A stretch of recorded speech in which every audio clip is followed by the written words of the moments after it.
Բարև ձեզ հարգելի բարեկամներ, առողջություն եմ ցանկանում, խնդրում եմ գրանցվեք, տարածեք, հավանեք։ Այսօր խոսենք սպորտի մասին, ինչ դեր ունի սպորտը մարդու կյանքում եւ օրգանիզմի համար ինչպիսի գործունեություն կարող է կատարել։ Սովորաբար մենք գիտենք, որ սպորտը դա ումը որ հարցնեք եւ դպրոցական դասագրքերից գիտենք, որ սպորտը դա հանդիսանում է ռուդիմենտ, այսինքն մի օրգան, որը ծնվելուց հետո այլևս դեր չի կատարում, իսկ ներարգանդային կյանքում սպորտը պորտալարով կապված է մոր ընկերքի հետ, որտեղից այն ստանում է արյուն եւ սնունդ պտուղը զարգանալու համար։ Պորտալարով անցնում են երակներ, զարկերակներ, տոնդողանման նյութ, որը պտղին կենսունակություն է տալիս, նա սկսում է զարգանալ եւ ծնվելուց հետո պորտալարը կապում են, կտրում են, դեղերով չորացնում են եւ դառնում է սովորական սպորտ եւ մտածում են, որ այլևս այն նշանակություն դեր չի կատարում, նշանակություն չունի, սակայն հարգելի բարեկամներ, դա այդպես չէ։ Սպորտը շատ կարևոր դեր է կատարում օրգանիզմում, ինչպես մեր բոլոր ներքին օրգանները, որովայնի խոռոչում, լյարդ, երիկամներ, ստամոքս, ենթաստամոքսային գեղձ, միզապարկ, արգանդ, արգանդի հավելումներ, այդ բոլորը ունեն իրենց ֆիքսված տեղերը։ Մենք հայլում ենք, կանգնում ենք, վազում ենք, թռչում ենք, ծանրության ազդեցության տակ այդ բոլոր օրգանները կարող են մեկը մյուսին ճնշել, ընկնել մեկը մյուսի վրա, սակայն դա տեղի չի ունենում։ Դրա այսպես ասած կոորդինատորը եւ նրանց բոլորին իրենց տեղերում պահողը դա պորտային օղն է։ Պորտային օղը դա ամուր այսպես օղակ է, պորտի շուրջը մկանային, որը պահում է բոլոր օրգաններում իրենց դիրքերում եւ տեղի ունենում այդ օրգանների կենսագործունեության եւ արգասիքներն են հեռանում եւ նրանց գործընթացներն են տեղի ունենում նորմալ, որը բնական է եւ պահպանում է մեր առողջությունը։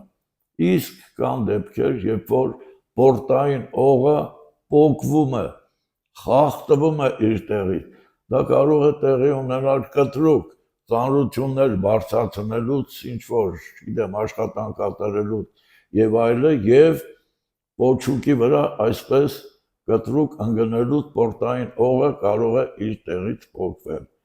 Երբ որ պորտային օղը կարող է պոկվել լրիվ, կարող է պոկվել մասնակի, դա արդեն դիագնոստիկ հարց է, խախտվում են այս ներքին օրգանները, ճնշում են մեկը մյուսին, այդ նրանց ստորանները եւ արյունատար անոթները կարող են ոլորվել, անոթները, օրգանները նորմալ ծնուցում չստանալ,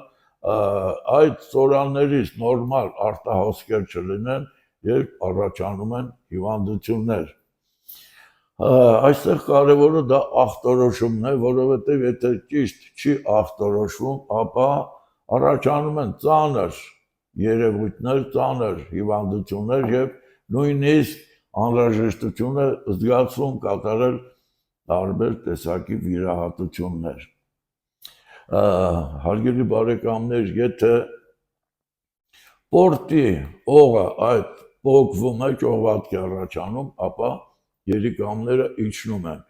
Երիկամները իջնում են, առաջ է գալիս հաճախակի մի զարսակություն, որտեղ խախտվում է նրա գործունեությունը,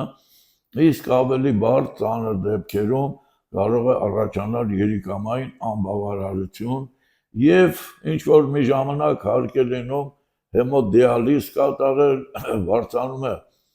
զարկերակային այրան ճնշումը, ներգանգային ճնշումը,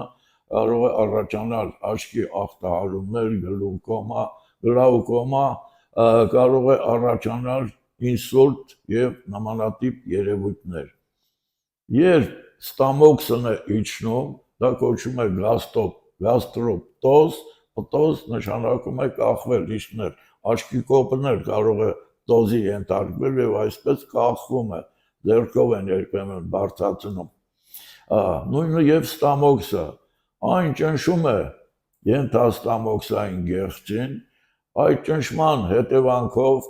սեղմվում են ենթաստամոքսային գեղձի արյունատար անոթները, այն բավարար քանակությամբ այրում չի ստանում, հետևաբար խանգարվում է ինսուլինի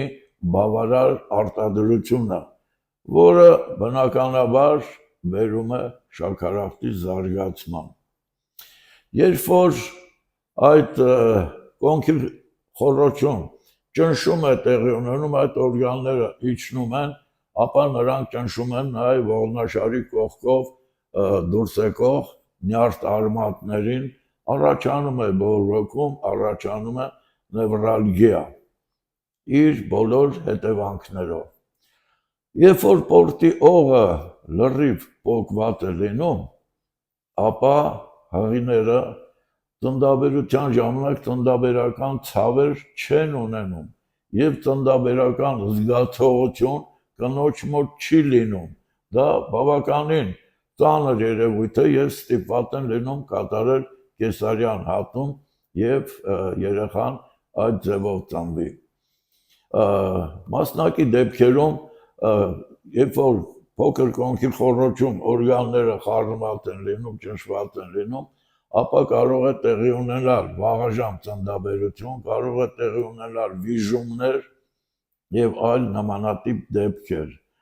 Փոքր կոնքի խոռոչի օրգանների իջեցման դեպքում, ճնշման դեպքում, այս դեպքում կարող են լինել նաեւ քանի որ ճնշում է նաև այնտեղ արգանդն է, ֆալոպիան փողերը ճնշում է տեղի ունենում եւ ձվաբջիջը չի կարողանում հասնել իր նպատակին, նույնը սերմնա բջիջները եւ այստեղ բեղմնավորում կարող է տեղի չունենալ եւ ինը կարող է չհղիանալ։ Տղամարդկանց մոտ տեղի ունենում ծեռական թուլություն եւ այլը։ Եվ այսպես այս բոլոր դեպքերում պետք է ուշադրություն դարձնել այդ երևույթի վրա։ Պորտային օղը կրտոսկրի այս ելուստից, թրաձև ելուստից, եթե մենք երևակայական գիծ ենք իջեցնում մինչև ցայլքը, ապա այդ ուղիղ երևակայական գծի հետևում գտնվում է որովայնի աորտան, որովայնային աորտան։ Այս ճողվածքների դեպքում, պորտի օղի պոկման դեպքում, աորտան կարող է թեքվել ձախ կամ աջ, հիմնականում թեքվում է դեպի ձախ եւ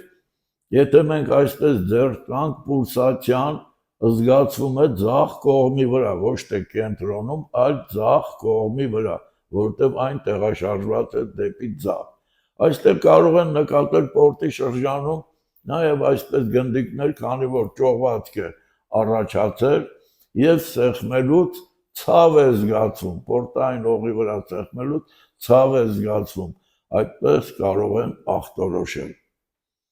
Սիրելիներս, այսքանը ասացի պորտի մասին, որ դուք իմանաք պորտի դերի եւ նշանակության մասին մեր կյանքի ընթացքում, որովհետեւ գիտենք, որ ծնվելուց հետո այլևս պորտը մարդուն պետք չի, ոչ, պորտային օղը ունի շատ կարևոր նշանակություն, նո նմանատիպ դեպքերով բուժումը լինում է եւ կոնսերվատիվ եւ օպերատիվ, այսինքն վիրահատական մեթոդով։ Դե ձեզ առողջություն եմ ցանկանում, եթե կունենաք հարցեր, կարող եք դիմել, ես ձեզ սիրով կպատասխանեմ, իսկ բուժման եւ տեղեկատվության համար կարող եք գալ այստեղ մեր մոտ Պուշկինի 38։ Ուզում եմ այսօր ձեզ ցույց տամ իմ քսուկները, ունենք 3 ձևի քսուկ, որոնք բնական քսուկներ են, պատրաստված են բացառապես դեղաբույսերից, նրանց հիմքը հանդիսանում է ընկույզի յուղը եւ մենք խոզի ճարպի մասին հաղորդում ենք արել, կարինե քսուկի մեջ օգտագործում ենք խոզի ճարպը, հարգելի բարեկամներ, այս քսուկը հրաշալի Հրաշալի նշանակություն ունի հոդացավերի, նյարդացավերի, մականացավերի համար, հիանալիորեն բուժում է այդ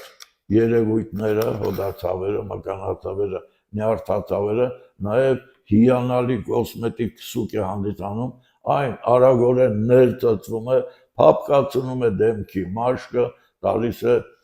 փայլ, մաքրում է մաշկը եւ ընդունում է իր բնական տեսքը։ Մյուսը դա մեր Անահիտ քսուկն է, որին դուք ծանոթ եք։ Մեր Անահիտ քսուկը ունի այսպիսի գույն, գույնը պայմանավորված է նրա մեջ օգտագործվող դեղաբույսերից, նույնպես պատրաստված է ընկույզի հիմքի վրա, յուղի, հիանալի միջոց է, շատ հզոր անտիբիոտիկ հատկություն ունի, այն մաքրում է դեմքի մաշկը, մահացած բջիջներից, ծերացած բջիջներից, ձգում է մաշկը, տալիս է փայլ, էլաստիկություն, վերացնում է մանր կնճիռները, հրաշալի միջոց է նաև այրվածքների եւ այրվածքներից մնացած սպիների համար, այն վերացնում է, ներծծվում են այդ սպիները եւ եթե այրվածքը ժամանակին օգտագործեն, ապա այրվածքը լավանում է անհետք։ Հաջորդ մեր քսուկը դա Մարիա քսուկն է, որը դրել ենք Աստվածամոր անունով, հրաշալի կոսմետիկ քսուկ է հանդիսանում, բացի այդ երևույթներից, որ ես նկարագրեցի, թե ինչեր են անում, այս քսուկը ունի նաև ցավազրկող եւ սպիտակեցնող հատկություն։ Հրաշալիորեն ցավազրկում է, եթե հոդացավ է, ինչ-որ մկանացավ է եւ այլը, եւ մաշկը սպիտակեցնում է այդ բոլորով հանդերձ։ Դե ձեզ առողջություն եմ ցանկանում, ցտեսություն, միշտ նոր հանդիպում։